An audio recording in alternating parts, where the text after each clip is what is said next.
Hablamos hoy de cara y sello, luces y sombras de los equipos colombianos en torneos internacionales y por supuesto hay que arrancar con las buenas noticias, con Independiente Santa Fe que salva patria y que saca la cara por el fútbol profesional colombiano en un año como los anteriores de sequía, donde nos cuesta mucho figurar en la Copa Libertadores, en la Copa Sudamericana y por el contexto al que se enfrentaba Independiente Santa Fe, el hecho de no haber marcado diferencia, sacado ventaja en el partido donde tuvo las posibilidades más claras la semana anterior en el Estadio El Campín, pues era complejo, tenía que ir por la épica y la termina logrando Independiente Santa Fe, que fue valiente, más allá de sus limitaciones, de sus equivocaciones, que hablaremos en otro momento, creo que asumió con valentía la serie, el remate del partido después de que Driussi marca para River Plate, y eso hay que valorarlo y aplaudirlo, por supuesto, como una escena de sonrisa en medio de tantas noticias complejas para el fútbol colombiano. Bueno, yo creo que Independiente Santa Fe termina superando esta llave ante River Plate, sobre todo por el carácter con el que asume la serie. ¿Comete equivocaciones? Sí, seguro que sí. Ayer en los primeros minutos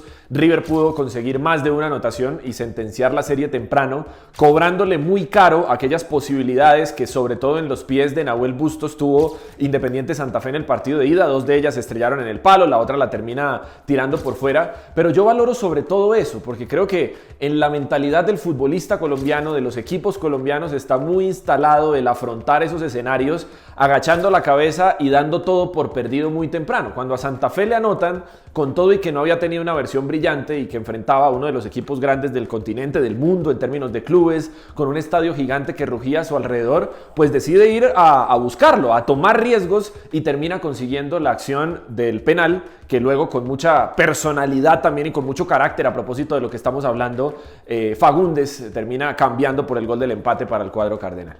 Bueno, yo creo que hay algunos actores silenciosos desde el liderazgo que ejercen en el cuadro cardenal, a pesar de no haber estado en esas últimas escenas y de no haber podido cobrar el penal que llevaba a Santa Fe a la definición en tanda del punto penal y tampoco en esa serie.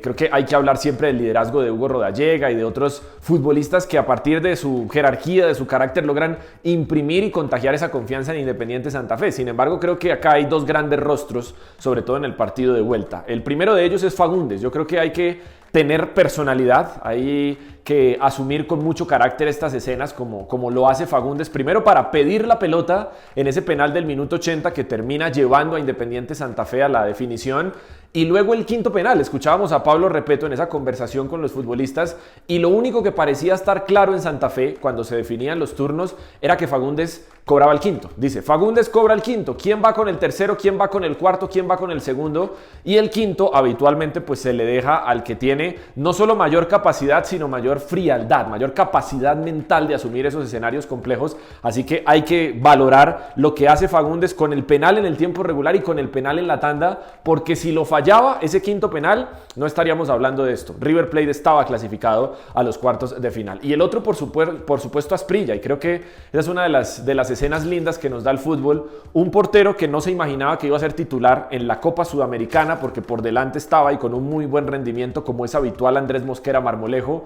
Además, tenía que pasar todo lo que pasó para que tuviera no en sus manos, sino en sus pies la posibilidad de clasificar a Independiente Santa Fe. No le fue tan bien atajando, apenas ataja uno de los 11 cobros de River Plate y no adivinando el palo, sino que casi que se lo encuentra ahí en carril central, pero termina erigiéndose como el gran héroe de Independiente Santa Fe por marcar ese último penal, el penal de la clasificación, que significa mucho por todo el contexto para el cuadro cardenal. Así que esos dos rostros, el de Bustos y el de Asprilla, explican este gran logro que acaba de conseguir Santa Fe. Bueno, yo creo que Santa Fe tiene que asumir esta serie ante Vasco da Gama muy convencido de lo que acaba de hacer ante River, que venía en una situación también compleja, como lo viene Vasco, que en este momento es penúltimo en el Brasileirado. River también venía de una crisis de resultados compleja. Es cierto que le gana a Argentinos Junior justo antes de que arranque la llave con Santa Fe, pero termina siendo una victoria en 9 partidos, y eso hay que saberlo asumir. Primero, para darse cuenta que estas dinámicas particulares en los equipos de fútbol le permiten al rival mayores posibilidades. Santa Fe logró aprovechar esa situación,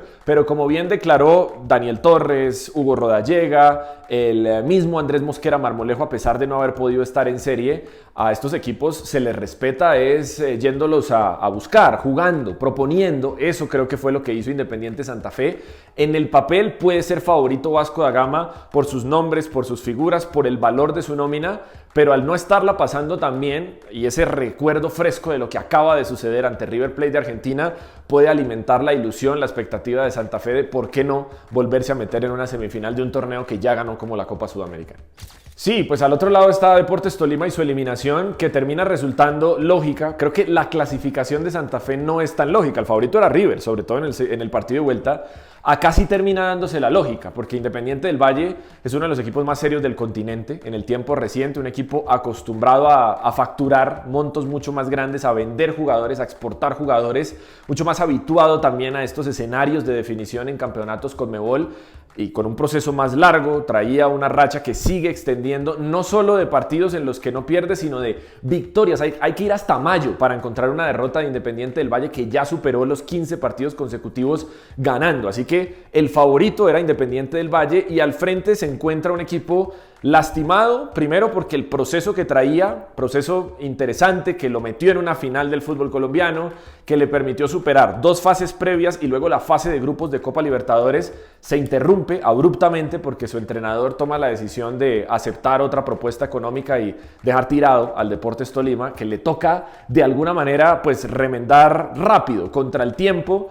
El aterrizaje de Sebastián Oliveros en Ibagué no ha sido sencillo, el equipo todavía no termina de despegar. Perdió 2 jugadores importantes para esta serie como Brian Rovira y sobre todo el Chino Sandoval, que es el principal generador de fútbol en el frente de ataque del Deportes Tolima. Así que ante ese escenario era difícil pensar que Tolima podía ganarle la llave a Independiente del Valle. Sin embargo, creo que la sensación de preocupación se da por las formas, porque Tolima prácticamente no compitió en estos octavos de final, casi ni remató al arco, ni siquiera contando el partido de ida en la ciudad de Ibagué, y la diferencia que sabíamos que existía, lo que podía hacer para emparejarla, terminó haciendo todo lo contrario y terminó siendo mucho mayor a favor del equipo ecuatoriano. La sensación con la que quedamos es que si Independiente del Valle en el partido de vuelta hubiera necesitado hacer 5 o 6 goles para avanzar, probablemente lo hubiera hecho. Ganó 3-1 y a media máquina, casi caminando contra el Deportes Tolima.